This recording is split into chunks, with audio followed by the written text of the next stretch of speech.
आज से करीब 75 साल पहले की एक कहानी है। 1952 विंटर का समय चल रहा था। नॉर्दर्न रोमानिया के पहाड़ों के बीचों बीच एक बहुत ही पुरानी मोनेस्ट्री खड़ी थी। घने जंगल और बड़े बड़े पत्थर से घिरा हुआ ये मोनेस्ट्री बहुत ही ज्यादा पुराना था। मतलब आप कह सकते हो कि ये जो बिल्डिंग है इसने तमाम चीजों को सहन किया है। बड़े बड़े युद्ध से लेकर दूसरे कंट्री का इन्वेजन हो गया, लेकिन फिर भी ये जो मोनेस्ट्री है वो आज के डेट में वैसे का वैसा ही खड़ी है। कोई भी डैमेज नहीं पहुंचा इसको, बस बहुत ज्यादा पुरानी हो चुकी है। अब इस मोनेस्ट्री का एक पर्टिकुलर हिस्सा है जो पिछले कई सालों से एकदम खाली पड़ी हुई है और अंधेरे में डूबी रहती है हर वक्त। तो यहाँ के गांव वासी इसी पर्टिकुलर मोनेस्ट्री के नजदीक जाने से बहुत ज्यादा घबराते हैं। इसीलिए नहीं क्योंकि ये जो मोनेस्ट्री है उनके मुताबिक ये कोई हॉन्टेड जगह है, बल्कि इसीलिए क्योंकि इस मोनेस्ट्री के इर्द गिर्द कुछ ऐसी घटनाएं हो चुकी है जिसका किसी के पास भी किसी तरह का कोई एक्सप्लेनेशन नहीं है। ट्रैवलर्स जो कभी ना कभी रात के समय इस पर्टिकुलर एरिया से होकर गुजरे हैं, उनका ऐसा बताना है कि उसी पर्टिकुलर हिस्से से मोनेस्ट्री के घंटियों की आवाज सुनाई देती है, जबकि कभी भी घंटियों को अंदर लगाया ही नहीं गया था। भेड़ चारे अक्सर बताते हैं कि उसी पर्टिकुलर अंधेरी हिस्से में से रोशनी इधर उधर करती हुई मूव करती हुई दिखाई देती है। तो इन्हीं सब घटनाओं के चलते जो गांव वासी थे उन सब का एक स्ट्रिक्ट रूल था कि अंधेरा होने के बाद अगर कोई भी इंसान गलती से अपने आप को उस मोनेस्ट्री के नजदीक पाता है तो उसे तुरंत पीछे मुड़कर वापस आ जाना चाहिए। अब इस नियम को कई सालों से हर गांववासी फॉलो करते आ रहे थे, सिवाय एक इंसान के। उनका नाम था फादर एड्रियन। वो एक बहुत ही यंग प्रीस्ट थे, करीब 30 के आसपास की उनकी उम्र होगी, और वो बाकी गांव वासियों से थोड़े से अलग थे। उन्हें ऐसा लगता था कि इस दुनिया में जितनी भी मिस्टीरियस घटनाएं होती है उन सब के पीछे कोई ना कोई एक्सप्लेनेशन जरूर से छुपा हुआ होता है।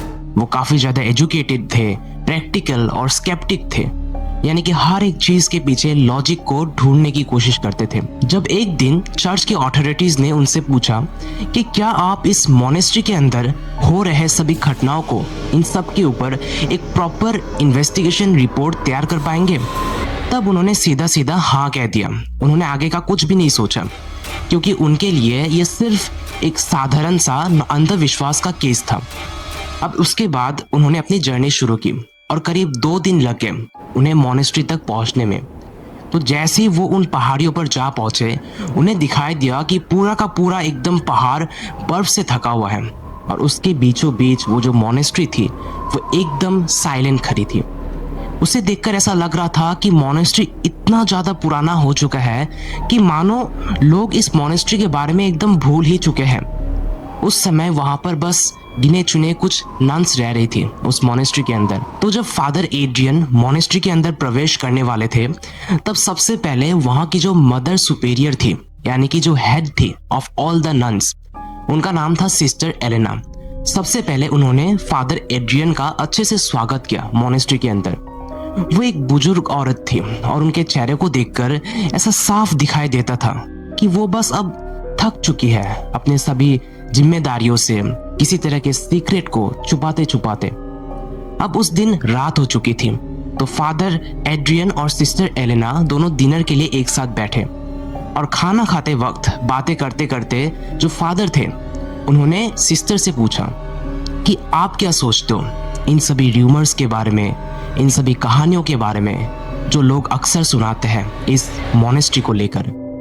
यह सवाल सुनने के बाद जो सिस्टर थी वो थोड़ी सी चुप हो गई। वो हेसिटेट कर रही थी इनिशियली कोई भी रिप्लाई देने से। वो थोड़ी देर के लिए चुप हो गई। फिर उसके बाद उन्होंने धीरे से रिप्लाई किया फादर को कि फादर कुछ नहीं, एक्चुअली जो लोग हैं वो लोग समझते हैं कि इस मोनेस्ट्री के अंदर कोई बुरी शक्ति का वास है। फिर ये बात सुनकर फादर धीरे से स्माइल करते हैं और फिर उन्होंने दोबारा सिस्टर से पूछा कि आप क्या सोचते हो, पर्सनली आपको क्या लगता है इन सभी कहानियों के बारे में। ये सवाल सुनने के बाद दोबारा सिस्टर थोड़ी देर के लिए चुप हो जाती है। फिर एकदम से वो धीरे से रिप्लाई करके वे कहती है कि फादर, कुछ जगहें ऐसी होती हैं जो अपनी पुरानी बीती हुई बातों को हमेशा के लिए याद रखती है। जबकि उन सभी बातों को फुला देने में ही सबकी भलाई होती है। अब ये रिप्लाई सुनने के बाद जो फादर थे वो थोड़े से कंफ्यूज लग रहे थे। खाना खाने के बाद जब वो अपने कमरे के अंदर गए सोने के लिए, तब पूरी रात उनके दिमाग में बस यही सब चीजें घूम रही थी। अब इसके बाद आने वाले कुछ दिनों के लिए फादर ने उस मोनेस्ट्री के अंदर हर एक जगह को काफी अच्छी तरह से इन्वेस्टिगेट किया। फिर अंडरग्राउंड टनल्स थे, स्टोरेज रूम थी, चेम्बर्स थे, यहाँ तक कि लाइब्रेरीज को भी उन्होंने काफी अच्छे से तलाशा। लेकिन वहां पर उन्हें कुछ अनयूजुअल दिखाई नहीं दिया। कोई भी पैरानॉर्मल चीज वहां पर नहीं थी, कोई भी एक्टिविटीज उन्होंने रिपोर्ट नहीं किया। लेकिन उस मोनेस्ट्री के अंदर एक बहुत ही अजीब बात थी जो फादर एड्रियन को किसी भी हालत में हजम नहीं हो रही थी। जो चैपल था मोनेस्ट्री के अंदर, यानी कि जो प्रेयर हॉल होता है, उसके नीचे से होकर एक अंडरग्राउंड टनल जाता था, एक अंडरग्राउंड चेम्बर था बेसिकली। और उस चेम्बर के एकदम अंत में एक लोहा का गेट था जिसको कई 100 सालों से अच्छी तरह से सील करके रखा गया था। और उस मोनेस्ट्री के अंदर रह रहे हर एक नन उसी पर्टिकुलर दरवाजे के नजदीक जाने से बहुत ज्यादा घबराते थे। जब भी फादर इसके बारे में किसी भी नन से पूछा करते थे तो वो लोग इंस्टेंटली बात को घुमा देते थे, एज इफ कोई भी उस दरवाजे के बारे में बात ही नहीं करना चाहता था। और इवेंचुअली फादर को बाद में जाकर पता चला इसकी वजह। मोनेस्ट्री के पुराने रिकॉर्ड्स के मुताबिक फादर को ये बात मालूम पड़ी कि कई 100 साल पहले यहाँ पर एक बहुत ही ताकतवर और अमीर जमींदार रहा करते थे, जिन्होंने इसी पर्टिकुलर दरवाजे के अंदर जो भी कमरा है वहाँ पर कुछ एक्सपेरिमेंट्स करवाए थे, जो उस समय चर्च की नज़रों में सख्त मना था। कहा जाता है कि वो लोग अंधेरी ताकतों और ऑकल्ट प्रैक्टिसेस के साथ जुड़े हुए राज की तलाश में थे, उनको जानने की कोशिश कर रहे थे। बहुत सारे हिस्टोरियंस बाद में जाकर इन सभी कहानियों को सिर्फ मेडिएवल लेजेंड्स कहकर नकार देते हैं, लेकिन उस मोनेस्ट्री के अंदर फादर को कई सारे मैन्यूस्क्रिप्ट्स मिले जहां पर बहुत सारी चीज़ें लिखी हुई थी, और वो सभी बातें सिर्फ और सिर्फ एक ही डायरेक्शन की तरफ इशारा कर रही थी, वही अंडरग्राउंड सील्ड दरवाज़ा, जिसके पास जाने से हर कोई बहुत ज़्यादा डरते थे।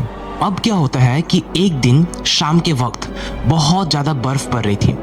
फादर की क्यूरियोसिटी बहुत ज़्यादा जाग चुकी थी, तो उन्होंने हाथ में एक लैंटर्न लिया और वो उस चैपल की एरिया की तरफ सीधा आगे बढ़ गए। उन्होंने दरवाजे को खोला और वो जो अंडरग्राउंड चेम्बर था वहाँ पर प्रवेश कर चुके थे।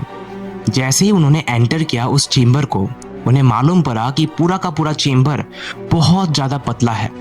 वहाँ पर सिर्फ और सिर्फ ठंडी हवाएं बह रही थी। जैसे जैसे वो चेम्बर के आगे बढ़ रहे थे, जो वहाँ का माहौल था वो काफ़ी ज़्यादा शांत मालूम पड़ रहा था। और एक पॉइंट पर जाकर जो माहौल था वो इतना ज़्यादा शांत हो गया कि उन्हें सिर्फ और सिर्फ अपने कदमों की आहटें सुनाई दे रही थी। इसी वक्त उनकी नज़र दूर उस कॉरिडोर के अंत में उस लोहे के दरवाजे के ऊपर पड़ी। वो अपने हाथ में लैंटर्न लिए धीरे से आगे बढ़ते हैं और पास जाकर उन्होंने देखा कि उस दरवाजे पर बहुत सारे पुराने सिंबल्स बने हुए थे, और उन्हें ऐसा लग रहा था कि वो जो सारे सिंबल्स हैं वो कई 100 साल पुराने हैं, जो कि उस गेट पर बने हुए थे। इनमें से कुछ सिंबल्स तो ऐसे थे जिनके बारे में फादर को कोई आइडिया तक नहीं था, लेकिन एक बात उन्हें क्लियरली समझ आ रही थी कि यहाँ पर कोई तो है जो बार बार इस गेट को सील करने की कोशिश कर रहे हैं, क्योंकि उस दरवाजे के ऊपर बहुत सारे चेन, ताले और आयरन बार्स लगे हुए थे। फादर एड्रियन ने उस पूरे जगह पर अच्छे से छानबीन की, लेकिन वहां पर उन्हें कुछ अनयूजुअल नजर नहीं आया। सिर्फ और सिर्फ वो लोहे का दरवाजा था और उससे रिलेटेड कुछ पुरानी कहानियां थी बस। अब इसके बाद वो जैसे ही पीछे मुड़ते हैं वापस रिटर्न होने के लिए, तभी उनकी नजर जमीन पर बने हुए मोमबत्ती के निशानों के ऊपर पड़ी। उन्हें साफ समझ आ रहा था कि यहाँ पर कोई तो है जो उनसे पहले भी वहां आकर रखा है। अब अगली सुबह जब फादर ने इन सभी घटनाओं के बारे में सिस्टर एलेना को बताया, तब सिस्टर ने उस मोनेस्ट्री के अंदर बसे सबसे डार्केस्ट चैप्टर को रिवील किया। उन्होंने बताया कि कई 100 साल पुरानी ये बात है। यहाँ पर कुछ ताकतवर लोग रहा करते थे, तो वो लोग काफी ज्यादा ऑब्सेस्ड हो चुके थे जादू टोना, ऐसे ऑकल्ट रिचुअल्स को लेकर। वो लोग दूसरे दुनिया के एंटिटीज के साथ कम्युनिकेट करना चाहते थे। लेकिन बाद में जाकर उनका यही कोशिश उन सबके ऊपर काफी ज्यादा भारी पड़ गया। उनमें से कई सारे लोग मारे गए और कुछ लोग हमेशा के लिए वहां से गायब हो गए। बस तब से लेकर जितने भी बचे कुचे लोग रह गए थे, उन लोगों ने इस दरवाजे को हमेशा के लिए सील कर दिया। और इसीलिए जनरेशन आफ्टर जनरेशन इस मोनेस्ट्री में रहने वाले नन इसी नियम को मानते आ रहे हैं। इसीलिए इस मोनेस्ट्री के अंदर रहने वाले हर एक नन उस पर्टिकुलर दरवाजे के पास जाने से इतना ज्यादा डरते हैं। इसीलिए नहीं क्योंकि उन लोगों को ऐसा लगता है कि उस दरवाजे के उस पार कोई सुपरनेचुरल एंटिटी या फिर पैरानॉर्मल एंटिटी छुपी हुई है, बल्कि इसीलिए क्योंकि उन लोगों का ऐसा विश्वास है, एक मान्यता है कि अगर उन लोगों ने किसी दिन इस नियम को तोड़ा तो इसका परिणाम क्या होगा। अब इसके बाद धीरे धीरे दिन खत्म होता है और रात होने को आया था, तो खाना वाना खाकर फादर और सिस्टर अपने अपने कमरे के अंदर सोने के लिए चले गए और आधी रात का समय हो चुका था। वो लोग गहरी नींद में थे कि तभी क्या होता है कि एक तेज बर्फीला तूफान उन पहाड़ियों में आता है। जोर जोर से हवाएं मोनेस्ट्री की दीवारों को हिट कर रही थी और उस वक्त इलेक्ट्रिसिटी कट गया और पूरे मोनेस्ट्री के अंदर एकदम अंधेरा छा गया। तभी क्या होता है कि फादर की आंख अचानक खुल जाती है और उन्हें अपने कमरे के बाहर से हॉलवे में से किसी के कदमों की आहटें सुनाई देती है, एकदम स्लो फुटस्टेप्स की आवाजें। पहले तो फादर एड्रियन को लगा कि हो सकता है कोई नन होगी जो अभी भी अपना काम कर रही होगी बाहर, लेकिन जैसे ही उन्होंने अपने कमरे के अंदर का दरवाजा खोला और बाहर हॉलवे की तरफ देखा, तब उन्हें दिखाई दिया कि पूरा का पूरा हॉलवे एकदम अंधेरे में डूबा हुआ है, वहां पर कोई भी नहीं था। उन्होंने जैसे तैसे लैंटर्न पर आग जलाई और लैंटर्न के सहारे वो 2-3 कदम आगे चल रहे थे कि तभी उनकी नजर दूर खड़ी एक फिगर के ऊपर पड़ता है जो उसी हॉलवे के एकदम अंत में खड़ी थी। वो थोड़ा सा और करीब जाते हैं, तब जो लैंटर्न की रोशनी थी उससे उनको मालूम पड़ा कि वो जो फिगर है उसने ब्लैक कलर का ड्रेस पहना हुआ रखा था और वो एक नन की तरह लग रही थी। एड्रियन ने जोर से पूछा, एक्सक्यूज मी, कौन है वहां पे? लेकिन कोई रिप्लाई नहीं था। अब इसके बाद जो वो फिगर थी वो धीरे से पीछे की तरफ मुड़ती है और दूर उस कॉर्नर में जाकर गायब हो जाती है। फादर ने इमीडिएटली उनको फॉलो किया, लेकिन जब वो उस हॉलवे के अंत तक जा पहुंचे तब वहां पर उनको दिखाई दिया कि पूरा का पूरा हॉलवे एकदम खाली है, वहां पर कोई भी नहीं था। अब इसके बाद फादर एड्रियन ने उस पूरे मोनेस्ट्री की अच्छे से तलाशी ली अगली सुबह को और उन्होंने हर एक नन के पास जाकर ये बात पूछी कि क्या कल रात को आप में से कोई बाहर था, मेरे कमरे के बाहर हॉलवे के अंदर? तब सभी नन बस यही बातें कह रही थी कि कल रात को तो इतना तेज तूफान आया था तो कोई भी अपने कमरे से बाहर नहीं निकला था, हम लोग अपने अपने कमरे के अंदर ही सो रहे थे। अब ये बात सुनने के बाद जो फादर एड्रियन थे वो और भी ज्यादा कंफ्यूज लग रहे थे, क्योंकि जिंदगी में सबसे पहली बार उन्होंने कुछ ऐसा देखा था जिसके बारे में उनके पास भी कोई एक्सप्लेनेशन नहीं था। कुछ दिनों के बाद जब वहां का मौसम धीरे धीरे ठीक होने लगा तो फादर एड्रियन वहां से निकलने के लिए रेडी हुए। उन्होंने एक फाइनल इन्वेस्टिगेशन रिपोर्ट तैयार किया जिसमें उन्होंने क्लियरली ये बताया कि no evidence of any kind of supernatural activity and hence no fear to the public. और उसके बाद ऑफिशियली उन्होंने इस केस को बंद कर दिया। और जैसे ही वो वहां से निकलने के लिए रेडी हुए थे तब सिस्टर एलेना ने उनके हाथों में एक छोटा सा नोटबुक थमा दिया और बताया कि ये जो नोटबुक है इसमें पिछले 300 सालों की रिकॉर्ड लिखी हुई है, अलग अलग हैंडराइटिंग्स, अलग अलग जनरेशंस, अलग अलग बातें, लेकिन सिर्फ और सिर्फ जो सभी राइटिंग्स हैं वो एक ही तरफ इशारा कर रही थी, एक साइलेंट नन जो कि रात के समय उसी पर्टिकुलर हॉलवे में अंधेरी में खड़ी दिखाई देती है। वो कभी भी कुछ बोलती नहीं, कभी भी सामने नहीं आती, बस दूर खड़ी होकर सिर्फ और सिर्फ देखती रहती है। ये बात सुनने के बाद जो फादर एड्रियन का चेहरा था उसका एक्सप्रेशन एकदम से बदल गया। ये सब बातें सुनने के बाद वो जैसे तैसे अपने घर रिटर्न किए। अब इस घटना को वे कई साल बीत चुके थे।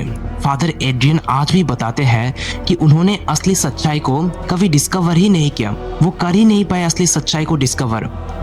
उन्होंने ये कभी नहीं बताया कि वो जो मोनेस्ट्री है वो हॉन्टेड है, लेकिन साथ में उन्होंने ये भी बताई है कि कुछ राज ऐसे होते हैं जो हमेशा के लिए बस राज बनकर रह जाते हैं, क्योंकि कोई भी उनको अच्छे से समझा नहीं पाता। वो मोनेस्ट्री आज भी वहीं पर खड़ी है, वहाँ की दीवारें और भी ज्यादा पुरानी हो चुकी है, वहाँ की कहानियां और भी ज्यादा पुरानी हो चुकी हैं। आज भी लोग बताते हैं कि जब भी वो लोग उस हॉलवे पर एंटर करते हैं और 2-3 कदम आगे बढ़ाते हैं, उन्हें काफी ज्यादा अजीब फील होता है। और हो सकता है कि आज भी वो जो साइलेंट नन की कहानी है, वो साइलेंट नन आज भी वहां पर उस हॉलवे में ओकेजनली दिखाई देती हो, अंधेरी में चुपचाप कुछ नहीं करती, सिर्फ और सिर्फ आपको ही देखती रहेगी। अंत में जाकर मैं आप सबसे बस एक ही चीज कहना चाहूंगा कि इस दुनिया में वो सभी घटनाएं सबसे ज्यादा डिस्टर्बिंग नहीं होती जिसके बारे में हमारे पास कोई एविडेंस होता है, बल्कि वो सब कहानियां, वो सब घटनाएं होती है जो हमारे दिमाग में हमेशा के लिए एक सवाल छोड़कर चला जाता है। इस वीडियो को अगर आप यहाँ तक देख रहे हो, आई होप आपको कहानी पसंद आई होगी। मैं मिलता हूँ आपसे अगली वीडियो में, तब तक के लिए stay safe and good night.